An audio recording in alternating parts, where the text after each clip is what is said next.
घर का कोई सदस्य यदि किसी अच्छे पोस्ट पे आ जाए या फिर उसके पास कुछ पावर हो जाए तो उसकी पूरी फैमिली प्रोटेक्ट होती है।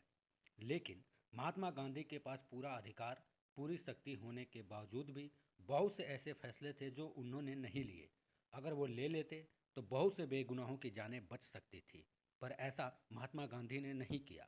ये बातें कुछ लोगों को पसंद न आए, लेकिन फिर भी सच तो सच होता है। महात्मा गांधी ने दूसरे विश्व युद्ध के दौरान भारतीय लोगों से ब्रिटेन के लिए लड़ने का आग्रह किया था। हालांकि कई लोग सोचते थे कि वह शांतिप्रिय और अहिंसक थे।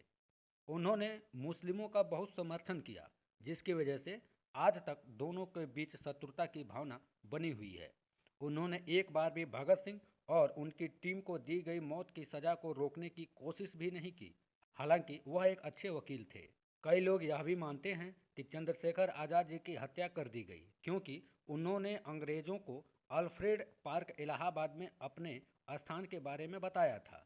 उन्होंने नेहरू जी को भारत का पहला प्रधानमंत्री बनने में भी समर्थन दिया। हालांकि नेहरू जी कांग्रेस पार्टी का आंतरिक चुनाव हार गए थे और डॉक्टर राजेंद्र प्रसाद जी जीत गए थे। इसके बावजूद भी महात्मा गांधी ने जवाहरलाल नेहरू को प्रधानमंत्री बनाने का समर्थन किया। उन्होंने काकोरी षड्यंत्र मामले में पंडित राम प्रसाद बिस्मिल जी और अन्य सदस्यों के समर्थन में कोई याचिका दायर नहीं की। यहाँ तक कि वह उनकी ओर से केस लड़ने के लिए भी खड़े नहीं हुए। गांधी जी एक जन नेता थे और उन्होंने अंग्रेजों के खिलाफ विरोध के लिए भारत के लोगों को एकजुट किया। वह सत्याग्रह नामक अहिंसक विरोध प्रदर्शन के अनूठे विचार के साथ आए और अक्सर ब्रिटिश शासकों से भारतीय स्वतंत्रता के लिए अधिक लोगों को एकजुट करने में सफल रहे। अंतर्राष्ट्रीय वर्षों में उनके प्रयासों को वीरतापूर्ण माना जाता है। हालांकि गांधी अहिंसा पर उपदेश दे रहे थे, लेकिन यह हर स्थिति में व्यवहारिक दृष्टिकोण नहीं था। उन्होंने भारतीय सैनिकों को विश्व युद्ध में ब्रिटेन की ओर से प्रशिक्षित करने का निर्णय लिया, भले ही भारत का युद्ध के बिना कोई लेना देना नहीं था।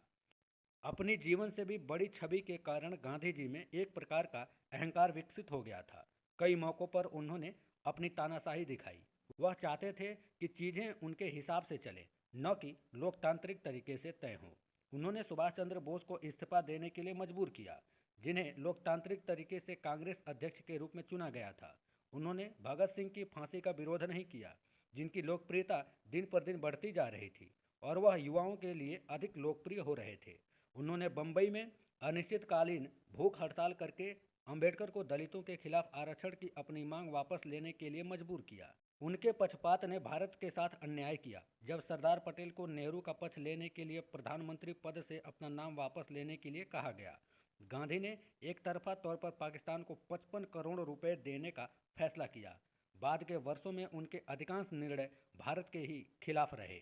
गांधी जी ने अफगानिस्तान के अमीर को भारत पर आक्रमण करने हेतु पत्र भेजा था। यह खिलाफत की पृष्ठभूमि में किया गया था। गांधी जी और कांग्रेस अपने एजेंडे के तहत मुसलमानों को इस हद तक खुश करना चाहते थे कि वे जो कुछ भी करें मुसलमान उनका समर्थन करें। खिलाफत की पृष्ठभूमि में हिंदुओं का मोपला नरसंहार हुआ, फिर भी गांधी जी ने इस पर अपनी आंख और कान बंद कर लिए।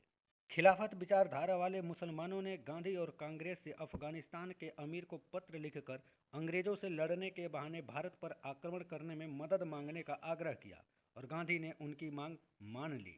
अंग्रेजों से लड़ने की आड़ में वह अब भारत पर आक्रमण करने के लिए अफगानिस्तान के अमीर की मदद लेने वाला था। गांधी जी जिहादी आतंकवादी नहीं थे, बल्कि वे अपनी पार्टी की तरह ही तुष्टीकरण करता थे।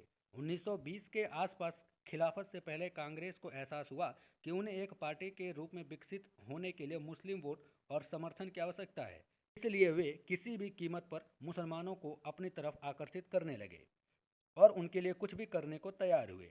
कभी भी इस बात पर भरोसा न करें कि कोई व्यक्ति क्या कहता है, उसके बजाय उस कथन का पालन करें जो वह वास्तव में करता है, क्योंकि एक व्यक्ति जो कहना चाहता है वह कह सकता है, लेकिन अपनी स्वतंत्र इच्छा से केवल वही करेगा जो वह वास्तव में करना चाहता है। गांधी जी ने 3 चीज़ों के लिए लड़ाई लड़ी। पहला, अहिंसा का एक विस्तृत संस्करण। दूसरा, अपनी गलतियों के बावजूद मुस्लिम तुष्टिकरण। तीसरा, ब्रिटिश तुष्टिकरण और अंग्रेजों की शर्तों के अनुसार स्वतंत्रता के लिए लड़ना। अहिंसा दुनिया को एक खूबसूरत जगह बनाती है, लेकिन एक समस्या है। दुनिया में 100% लोगों को हर समय अहिंसा का पालन करना चाहिए। अगर उनमें से 1% भी ऐसा नहीं करते हैं तो बाकी के 99% की सुरक्षा खतरे में पड़ सकती है, जब तक कि वे नहीं जानते कि उनको अपना बचाव कैसे करना है। इसलिए सबसे पहले आक्रामकता शुरू किए बिना सर्वोत्तम आत्मरक्षा का मूल्य अंध अहिंसा से कहीं अधिक अच्छा है। इसके अलावा गांधी जी ने भारतीयों को अहिंसा की शिक्षा दी, लेकिन अंग्रेजों को नहीं दी।